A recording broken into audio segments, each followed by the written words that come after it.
Hello and welcome to Your County. I'm your host, Lynne Turner Fitzgerald. Joining me is County Commissioner John Ostlund. I'd like to thank you for being here. I know you're a busy guy.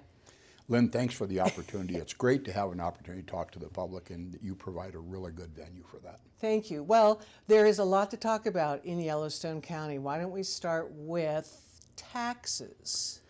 Taxes are a good place to start. The appraisal process, which now happens every 2 years, has been quite a shock to a lot of people. Yeah. And so appraisal values have went up, and a lot of that has to do with actual sales prices of the homes that are here. So over the COVID period, Lynn, we had a lot of people moving from out of state, Right. and they literally got into bidding wars, and they paid more for homes than even the value suggested they were worth. Right. And of course, the actual selling price determined the reappraisal values as we went forward. So DOR took actual numbers and they said this is what the properties are valued at this point. So the property valuation, though, doesn't necessarily mean that your taxes are all going up. Some taxes will go up because voted levies will go up, and the cities have control over their budgets, just like the county has control Right. over theirs. So the city will determine how many mills that they will charge. The counties, Lynn, we have reduced the mills in a number of areas. And so As a result of this new as a result of this valuation? new valuation. So when people see their valuation, they think, oh my goodness, my tax bill is going to go up by 40% because There's a little panic out there there about is a little that. panic. Yeah. And that's not the case. Counties are limited by law to 1/2 the rate of inflation over a 3-year rolling average. So over the last 3 years, the rate of inflation was about 5%. And this year, the tax increase for the Yellowstone County population, for Yellowstone County taxes, will be limited to 2.46%. So it's very modest. And Well, so does that offset then some of the additional tax coming from the state? well, there are different. Yellowstone County, if you had a pie graph, and I should have brought one, we are 17 to 23% of your total tax bill. Okay. And so a lot of the rest of it are voted mills that you voted in. There are school taxes, there are state taxes, higher education, and we can talk a little bit about, since we're on the taxes, the 95 mills that are levied for the schools.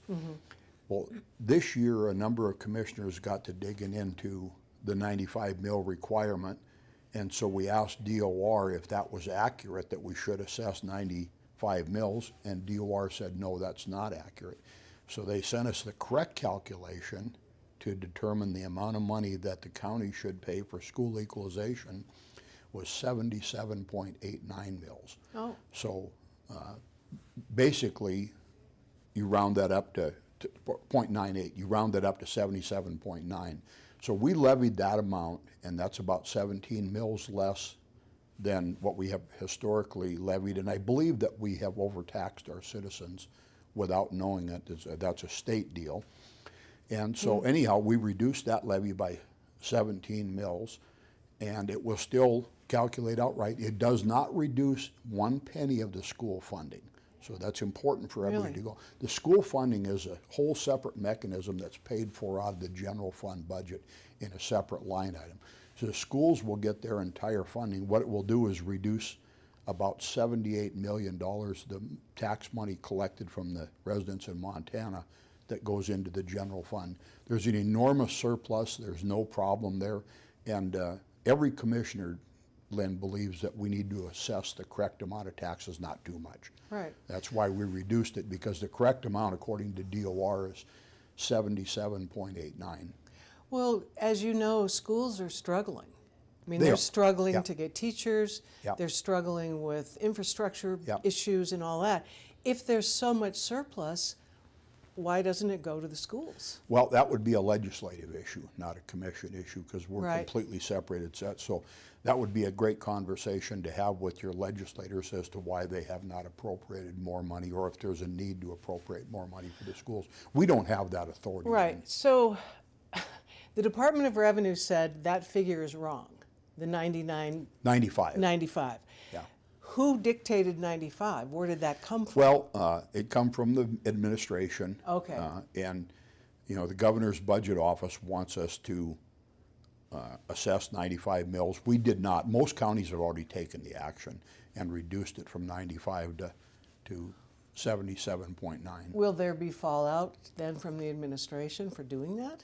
Well, there's a lawsuit right now, but the lawsuit actually kind of comes from the teachers union, and unfortunately they're not well informed about how the process works, because, and there's an article in today's paper about that from Amanda Curtis, and she's talking about the reduction in school funding. There won't be any reduction in school funding. That money all comes out of the general fund. This is a separate 95 mills, which has been reduced now to 77.9. Right. That goes into the general fund, and another line item out of the general fund funds a school equalization. It's kind of confusing, isn't it? It is kind of It's confusing. kind of confusing. But the bottom line is that commissioners want to tax the citizens no more than we have to. We Right. want to keep the taxes low, and especially now with these high appraisals that are scaring people. Right. Yeah. So, isn't there a movement underway too to get the legislature back together to look at this appraisal thing again? Well, Wasn't there a mechanism that people are saying they missed? Well, I think that the discussion's out there, but I have not had it with the legislature, so Okay. I, can't Yeah. really comment on that. All right. So let's talk about the jail. The jail's been, it's been in everybody's gun sights for quite a while. Right. We're cram full. We expanded the jail a while back. It now has room for 436 people, and we're probably 600 all the time. And we're very concerned about that. So I asked our county attorney to appoint a committee, Lynn, and the committee is working right now, and they're meeting every 2 weeks. And there are so many problems that are just, it isn't just arrest and lock people up. There are shortfalls in getting people adjudicated in time. So we're working, we have 2 judges on the committee, a district court judge, a justice court judge, a city court judge. We have the Department of Corrections, we have mental health, we have the sheriff, the police chief, the public defender's office. Everyone has a role in fixing the system, and we need to move people through there. For example, then, if a lot of people that are in jail right now and charged with a crime, if the defense attorney says that they need a mental health evaluation, that can take 1 year to 2 years to get someone in that can do that. So they occupy that bed space, and there's a number of them in there that have been there for 2 years. Waiting for an Waiting for an evaluation. evaluation so they can get Wow. a trial. So Commissioner Mark Morris, our new commissioner, has a law enforcement background, and he comes as a retired special agent for the post office. Got a thorough background in this. He's the one I appointed on our committee. Right. And Mark is working very hard to try with the judges to streamline this.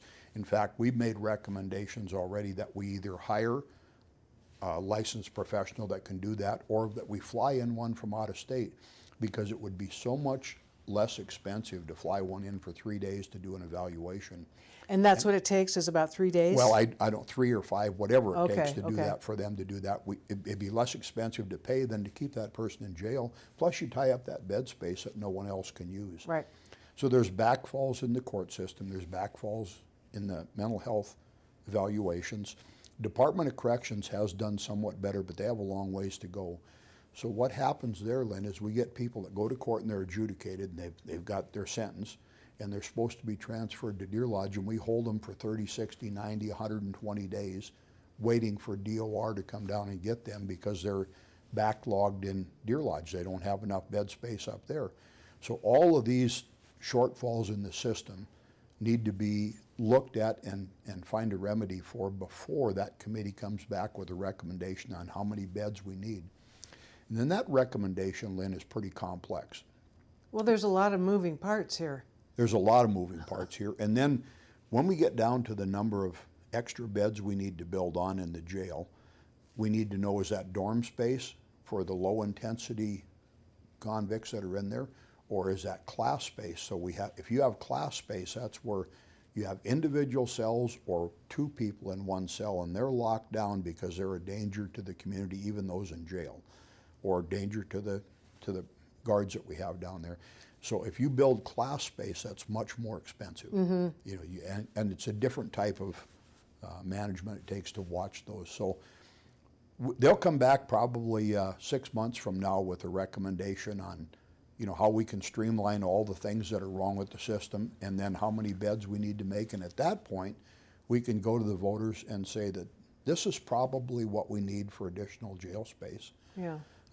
And this is how much it will cost us. The rough estimates are 45 million, but that's just to construct it, and operations and maintenance, and legal issues and medical and expanded laundry service, expanded food service.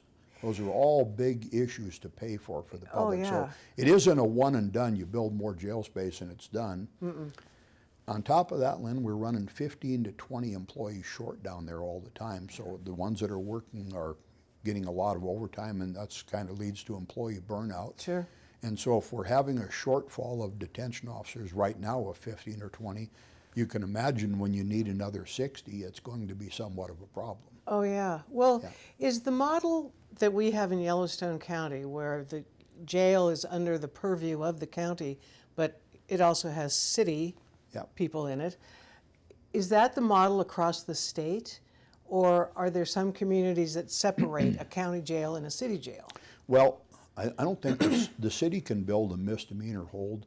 I don't think they can build a felony hold, and that's a kind of a legal issue. We've had conversations with the city, and they're becoming a partner in this. They recognize that crime is a real problem too, and they have offered up $500,000, and that's great, and we want their support and their help, but $500,000 would likely not pay for a study. To design a facility that size. Wouldn't pay for an architect. And we've talked, excuse me, Lynn, we've talked about a 72-hour hold, and that would allow them to arrest people, have consequences for their actions, even for misdemeanor crimes. Hold them for no longer than 72 hours, get them before a judge, and rather than a notice to appear. And both sides are looking at that and the cost of that and how we would fund it. Well, if it was a misdemeanor jail or facility, how much would that ease the problem in the jail that we have now?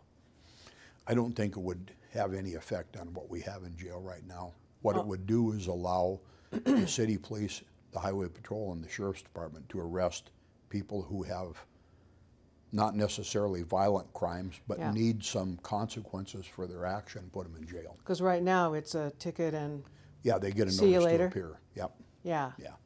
Okay, and so if you steal a bicycle, you get a notice to appear.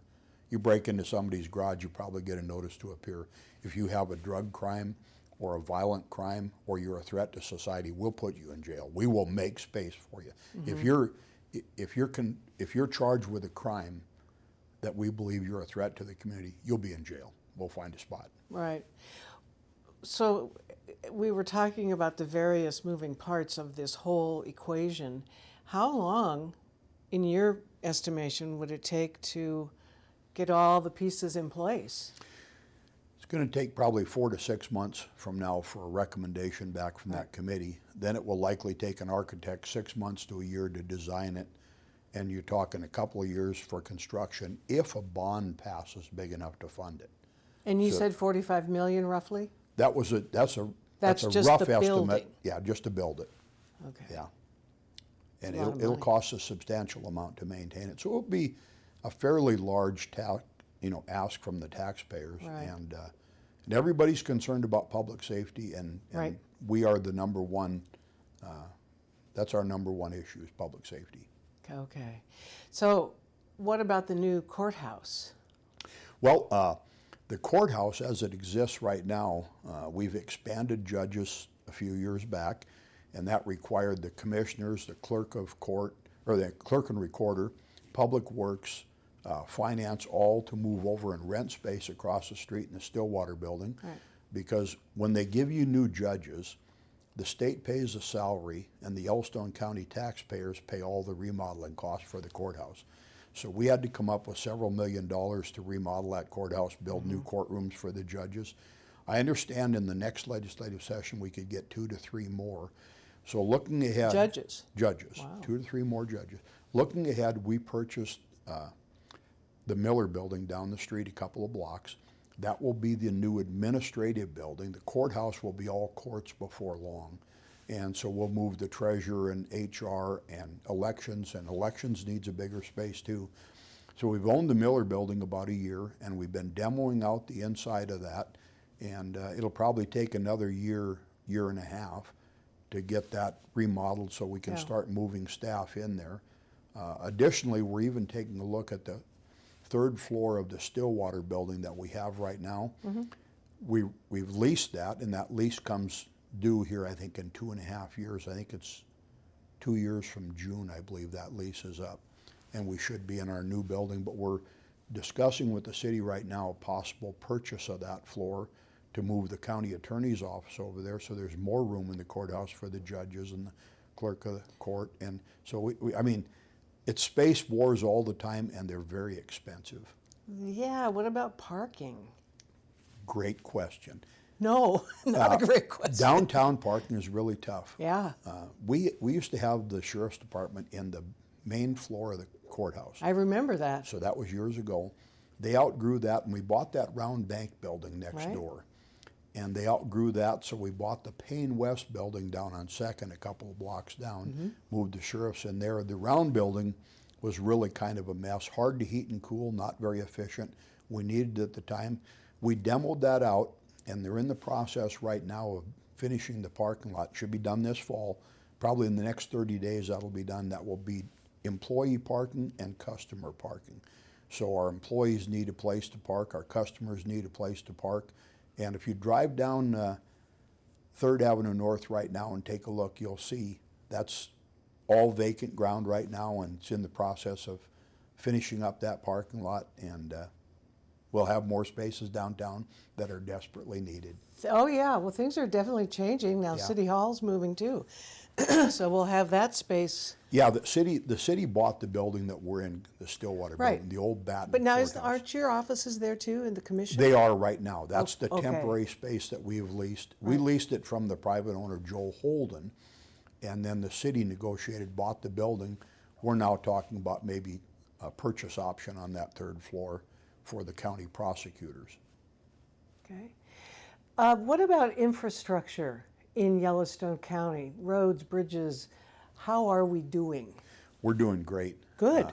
Well, not only the ARPA money, but a lot of projects, Lynn, that have been planned for 20 years, literally for 20 years, are in the process or have been constructed. If you'll notice that Billings to Laurel got all new resurfacing on the highway, on the interstate. The bridges got widened. From 27th to Lockwood, they're in the process of finishing that up right now. There'll be 3 lanes each direction to accommodate the traffic that goes there every evening, and they widened those bridges out, built new bridges, held 3 lanes east and west on that section. The northeast bypass, the bridge over the Yellowstone's done. A lot of the construction's done. They purchased the right-of-way, the state of Montana, to build an overpass over the rail at Colson Road, and so they'll get that done early in the spring, and that section of road will be open next summer. And then they'll still have to construct both ends, so they'll do the Lockwood intersection and then the Highway 87 and 312 intersection to be the last 2 pieces. So construction there will go on another 2 years likely, but that piece will still be done and open in the center. Billings also built that internal bypass that's going to go from Alkali Creek, and they're in the process. I don't think that'll get paved this year or next year. That will be open, so you'll be able to drive from Alkali Creek around the airport, come out of Zimmerman Trail. That's great. We've got lots of new bridges in the process, a lot of upgrades on the road. I think Yellowstone County, the infrastructure is probably the best of anywhere in the state. And although you can still find a traffic jam here because we have a lot of cars that are short-lived. Yeah, well, yeah, that's true. I want to ask you about the homeless population. Of course, within city limits, it's been an issue, and there seem to be few answers, if any. Is it the same issue or problem in the county? Well, it's less in the county because of the population, but we deal a lot with the city too. And a lot of the homeless issues, Lynn, also deal around mental health. Rod Ostemiller runs a mental health center. He's done a great job. We got the crisis center We're keeping it funded, and it's very important to keep people in crisis out of the emergency room. There's now a mobile crisis unit, and the city has put more emphasis on the homeless problem as we have. I'm not sure of any city. We've talked about curing the homeless problem for 60 years, and we haven't got it accomplished yet, but we are making some strides in the mental health area. But that's slow It is slow. and difficult to man. I mean, there aren't a lot of people going into that field anymore. No, it's close to impossible with the number of people that are homeless around here. Of course, the rescue mission's expanding. They're pouring a lot of money into services, Lynn, and I hope that it helps the problem some. Right. But there are, I think you have two types of homeless. You have those that are displaced for one reason or another because one spouse lost a job, or they have financial problems and they're displaced. And then you have some chronically homeless that want to be homeless and they don't want help. And then we also have a lot of kids, and I don't think people realize how many young kids that are going to school that are homeless and living in somebody's car or living on somebody's sofa.